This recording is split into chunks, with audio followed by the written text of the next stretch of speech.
Welcome to Talk with Maria. Today we're exploring the future of food with Chef Michael Thomas. Chef Michael Thomas, thank you so much for joining us in the studios today. How have you been? Great. Thank you for having me again.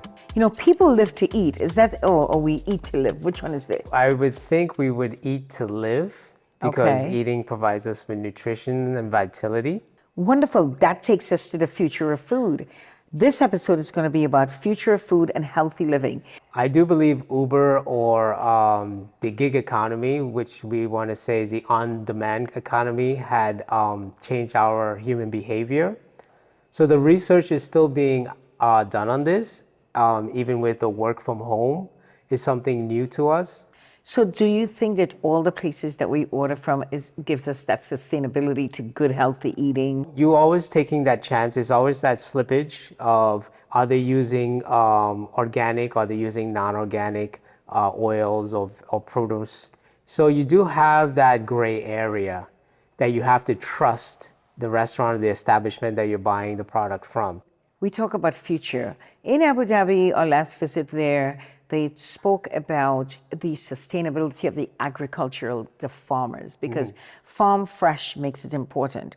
And as much as everyone would like to be on top of the world doing all the stock market stuff, the farmers are our most important people in the world. Well, the future of food definitely depends on two aspects. Okay. One aspect is giving the consumer the knowledge that they need to make healthier choices. The other part of that is having robotics, having automation. Within automation, we can create a more sterile, more efficient environment for the farmers and more cost efficient for the farmers and the agricultures. So we can give you great organic product, biodynamic product for affordable price using robots and automation. That's going to help it to be more accessible and more affordable to the consumer who otherwise wouldn't get it in today's environment. Right. Are we looking at robots being farmers? Yes. There's very possible it's happening now with drones and automation in the fields. There's a lot of positives to this. One positive is we can have robots that can sense whether the food has been contaminated with E. coli or salmonella, so we can catch foodborne illnesses before they go out into the mass. Nice. Another positive aspect of this is we can also lower the cost of labor. And so you're saying that from that perspective, people can eat better, foods can get to tables quicker. Yes, and we can feed more people who otherwise won't have access to healthy food. Right now, the agriculture system is built on subsidies, which usually is usually corn syrups, chemicals that are put into the food to help to mass produce the food. So we want to make sure. See, I don't know who thought about all these chemicals, of inducing chemicals in food. To me, that's so dangerous. So the chemicals are really induced in food, started in the early 50s, basically because there's a preservative. Now, most of the products that are being sold in the age of the television, food became more of a marketing. So in terms of Kellogg's, the cereal battles between Kellogg's and the other companies, they had to market their food better. So they also had to increase shelf life as well. Right, and increasing the shelf life these days. I bought some apples recently, and I didn't have a chance to eat them. And they were there for, I want to say, over 5 weeks. Yes. But they still look red and rosy. They still look nice. I could see that entire film over the apples, and I was hesitant. Should I eat these apples or should I not? And ultimately, I decided not to eat them because I just couldn't understand how they were there for a whole 6 weeks. Unblemished, but still I can see the wax. So that's a on great them. point you bring up. That point will have to be done with genetically modified organisms. So to extend the shelf life of the apple, they've been able to modify the structure of the apple, the composition of the apple, by introducing other components. So re-engineering the apple so it doesn't get brown. For example, salmon, wild salmon, we also create farm-raised salmon, so we can have salmon whenever we want. Accessibility. Is it different in taste? There is a difference in taste, yes. You can definitely tell in taste from a wild fish and a farm-raised fish in an aquarium. Because, well, number one, when you're in the wild, you have different vegetation. You eat different types of crustaceans. Right. In the aquarium, you're fed. According to what? According to, Yes. they usually fed keratin and, fish food, which sometimes can have fillers in them as well. Interesting. Yes, it's the same thing with grass-fed, or the chicken that are fed with only organic feed. So yes, this is all meant to mass produce. So going back to the future of the food, it's if we have automation and robotics, we could be more efficient. So we don't need to add so much chemicals and fillers to create so much excess that we actually goes to waste. We can manufacture and grow food efficiently to what our needs are based on. This must be extremely intense as a chef when you put all of this information together. How do you feel about the way the world is turning? We feel great because we feel as though the world is turning in the right direction, where if you're running a restaurant, you're a chef today, you have technology at your fingertips, you can make better decisions, healthier decisions for your customers. You can order things more efficiently for your restaurant to remain profitable and in business by reducing waste and slippage. We can also have a very much a connection with the supply chains and the local farmers. Technology helps us bridge all those gaps and makes the chef more efficient and more nutritiously based. The chef of the future will also be a chef that is very much efficient in automation and in software. With smart ovens, we use smart ovens where we can cook things to the exact temp and there's no burn in the food where we have to discard it. That will be slippage, that will be waste, unnecessary waste. We have smart fryers that fry the food to temperature without over frying it so the food doesn't become carcinogenic. We also have a software system that can run diagnostics on the menus to see what is selling, what is not selling, so we can formulate a menu that's efficient and is profitable. Imagine as a consumer in the future is the year 2050, Maria, and you're walking into your favorite restaurant and the chef already knows what you want that day, what your allergies are. You have a built-in database that the restaurant can access with your permission on what your likes and dislikes are, and the kitchen curates to you. So instead of you having the same menu as me, all the customers have different menus because it's curated just for you. It's a private and intimate dining because of technology. I think you should makes open a all this restaurant, important. and that should be the topic. I'm coming. That sounds like I'm on the moon. Created to me. Listen, I think that Isn't would be it wild? exceptional. Why Yes. why do we all have the same menu? Why are we all eating the same food? I when have we're all no different? idea. We That's have why likes some and people are heavy and some people are lighter. Maybe I like more salt than you. Maybe I like more spicy than you. Yes. What advice do you have for seniors that are home or caregivers that are putting together a meal for a senior at 80, let's say 75 to 100? Always go through the meal plan, the care Right. package, of course. Check for any ailments or modified diets that they may need. And then also, after you've established the parameters of what they can and cannot have, then ask them to talk about themselves, make a connection. Because food is also about making a connection with someone. So if they have an As you experience. say, let's have dinner because it's a nice connection. Yeah. But now you're having dinner with a nice senior, they're sitting home, they may not be feeling well, and you want to just make them feel happy. Have a connection with your caregiver and Yes. your client. Set the table beautifully. Pick a dandelion outside. You don't have to be 100 roses. It could be one color. Go on, just make it happen. Make it happen. Talk about their childhood. Have them bring up memories that meant something to them. I remember when my mother brought me cupcakes when I was 7. Yeah. I never forgot those cupcakes. They were so delicious. And they had sprinkles on them. Yes, yes. Just the future of food and agriculture, automation, and I think that would free us up to enjoy the experience of eating again. And I think that is that would be the final outcome, is for us to really have an experience and eat again and really be in the moment.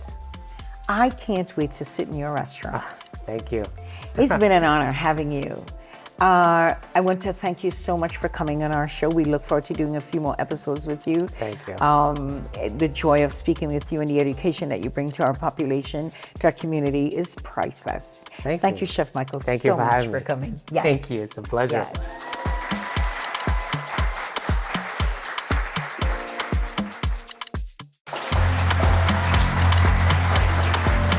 Welcome to Talk with Maria show today. We're discussing the importance of self-care for caregivers and families. With me is student nurse, Miss Ebele Obiora, who was a past certified home health aide, still is a home health aide, but we'll hear all about her dreams of coming from her hometown, Nigeria, and what was her big dream when she landed in America. Chrissy, Ebele, it's wonderful to have you on our show. Thank you so much. How are you? Very well, thank you. How are you too? I'm amazed. I'm so happy that time and space allowed us to sit and talk so the whole world could hear your story. I'm glad to be here to share my story with you. My journey as an immigrant to America, to New York precisely, began some 7 years ago. And when I was leaving my country, because you know what it means coming to America, American dream, right? I said to myself, I'm coming to America to, also partake in the American dream and also make my impact felt in the country where I am going to finally relocate to. What was your profession in your country? I was actually a civil servant. I worked with a government organization. So you decided one morning, you're going to get up, I'm going to New York, and I'm going to become a nurse. There's this lady that came back from America. Oh, she was a nurse. When she got to the hospital in Nigeria, she was like, we need to, improve on what we do here as nurses, because she saw some of the things that was going on. She said, we need to, improve on quality care. Quality care. Things. And so it occurred to me that, wow, I could be part of this journey. I could be part of, because in nursing school, when they ask you what motivates you from getting into becoming a nurse, I tell them 3 things. Number 1, I'm a home health aide, right? I do care for people, vulnerable people, people that need our help to live, and become comfortable in their homes. Then the second one is, I need to gather this experience and take it back home to my country and also make some changes when it comes to healthcare. So now you've come to New York, you've applied to become a home health aide, you're certified. Yes. You went to the Home Health Aide Training Institute, you've gotten certified, now you're caring for patients. Yes. Tell us a bit of the care that you had to impart from your heart to the people. Now you're in a strange country and you are caring for people. How does that feel? 2 patients. That stay out in your mind. Yes, that, really, really shaped my, the way I care for my other clients. It has really impacted on me. There's this old lady I cared for, of the blessed memory, God bless her. She was 103, because I come from a different culture. She taught me how to interact, with, people from a different culture. A lot I learned from her. So I keep saying, God bless her of her blessed memory. How did you care for yourself? You might go in with grumpy client, but at the end of the day, I tell you, the client will get, once you do your care properly, you follow your care plans, you care for the client, smiling. You keep smiling, you keep encouraging them, you keep telling them, oh, I know it's hard, but we'll get through this together. This other man I took care of the blessed memory as well. He was such a lovely soul, always wanting me to sing for him. Wow. There's this Are you a good singer? I'm trying. He says he liked my singing anyway. All right, maybe you'll sing for us. So at the end of the day, there's a program, once it's time, we sit down together, and he looks forward to us watching the program, because we'll do the analysis together. He will ask me, what do you think about this? I'll say, why, we discuss a lot. We sing a lot. Whenever I'm singing for him, he's so happy. You will see the joy. So look and see what your client likes doing, right? Right. Hold that thought, Chris. I'm telling you, we're going to take a quick break and we're going to hear all about her journey as a nurse. That transition is beautiful.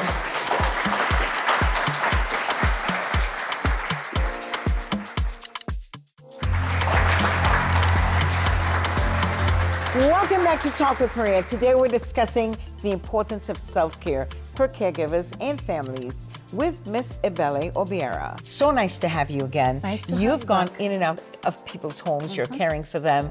Your trajectory has changed. You're in New York. And now you've decided that you want to go further. Tell me when you got that thought intact, because that was your original journey plan from the beginning.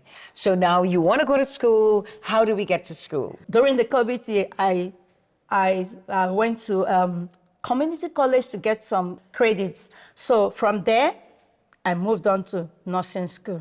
So it has not been an easy journey. Nursing school is not a joke. Nursing school is not a joke. And you are preparing to be a registered nurse. Exactly. Wow. Tell us about that the first day you went to college. Oh, back home, where I'm coming from, not that they don't motivate you, but not like they do in America, right? I did not know how to solve simple algebra. And I was telling myself, how are you going to become a nurse when you don't even know how to solve simple algebra? Look at me.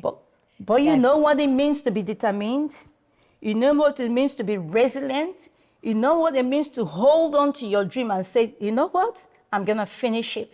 So initially when I started, my first maths algebra exam, I failed it. And immediately the school wrote me a mail.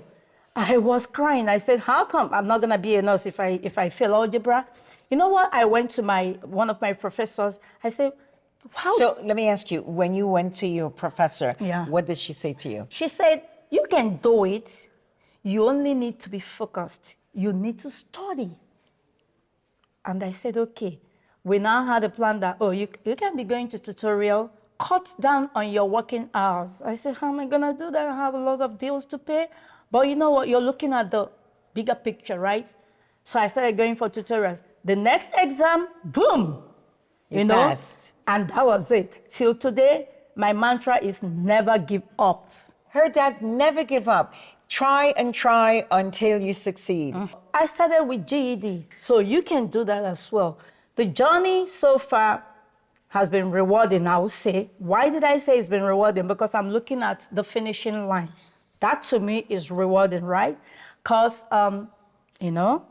some people started, but they didn't have the Resources. strong will, the resources, because you got to pay a lot, especially depending on the school you go to.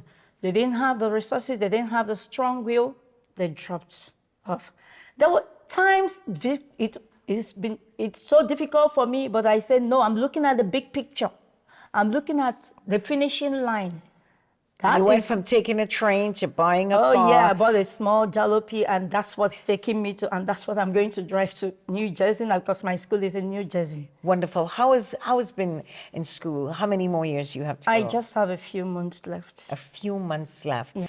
Are you going to go into healthcare, into home care with your nursing? What's your plan? I fell in love with doing labor and delivery. Wow. So probably that's where I'm going to end it up. But for now, I'm going to gather the experience. I could do home care because that's where I started from, right? Nursing is versatile, so you can dive into different types of nursing. Yes. That's wonderful. I'm so glad that you've chosen nursing. I'm very happy for you that you have come in to your dream. You traveled to America. More power to you. We're going to take a quick break and we're going to come back to hear more about Ebele and how she's going to become a great nurse, okay? So don't move a muscle.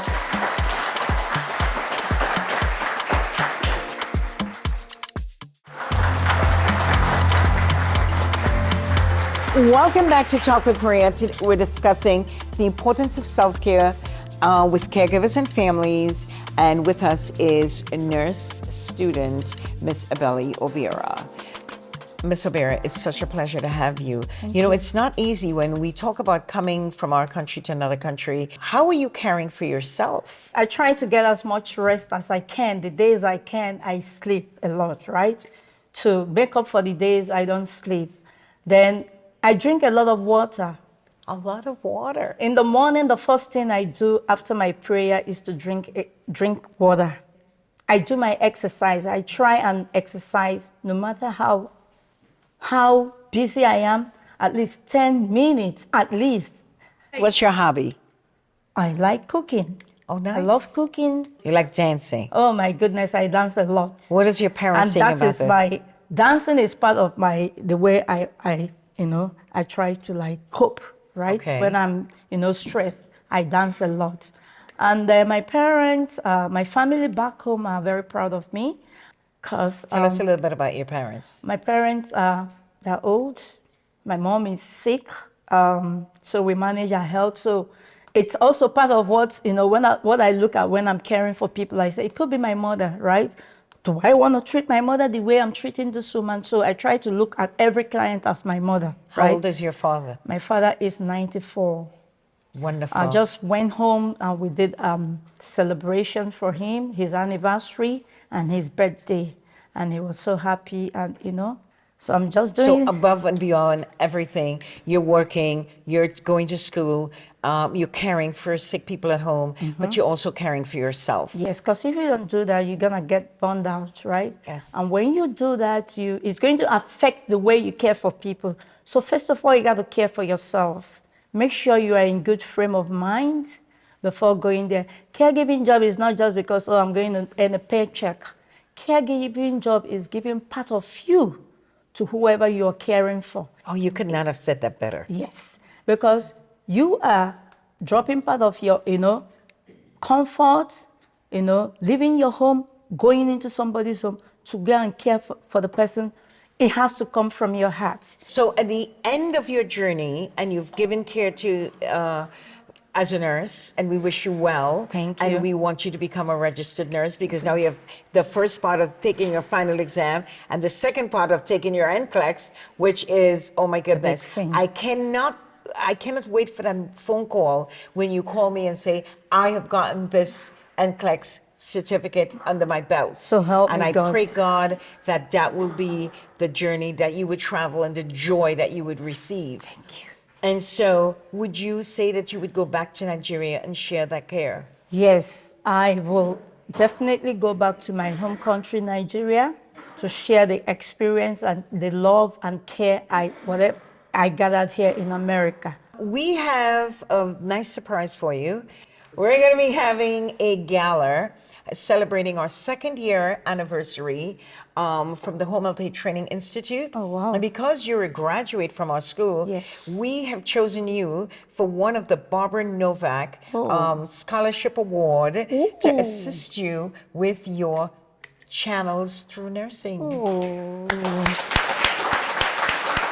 I'm so happy. Oh my Yes. goodness, thank you very much. I can't even express Yes. my appreciation, but you can see I'm so happy. Thank you very much. You're very welcome. We had a group of people to choose from, and it was a very hard journey to try to choose the best person.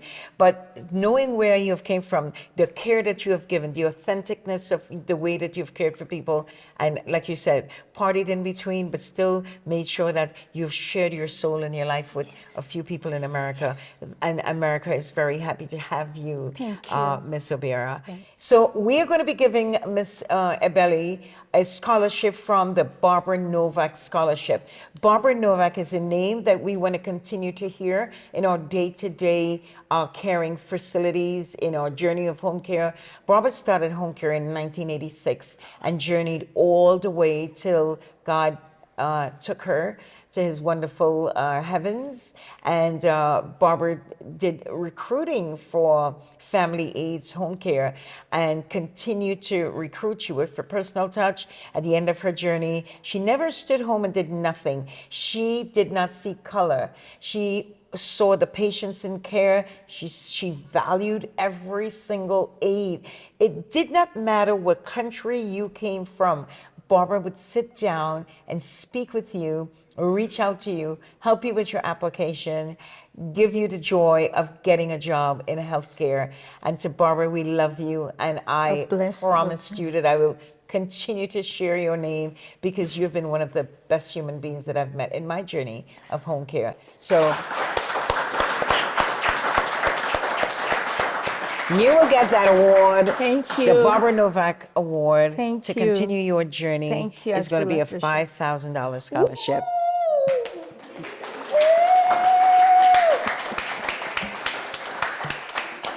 Thank you. And hopefully that will help you along the way. Yes. Yes. Yes. Yes. Yes. Yes. Thank you. Yes. So, thank you for joining me today. I hope you found our conversations informative and inspiring. Visit our website, talkwithmaria.com, for resources and information. Share your thoughts on social media using the hashtag #TalkWithMaria, and tune in next time for more inspiring discussions.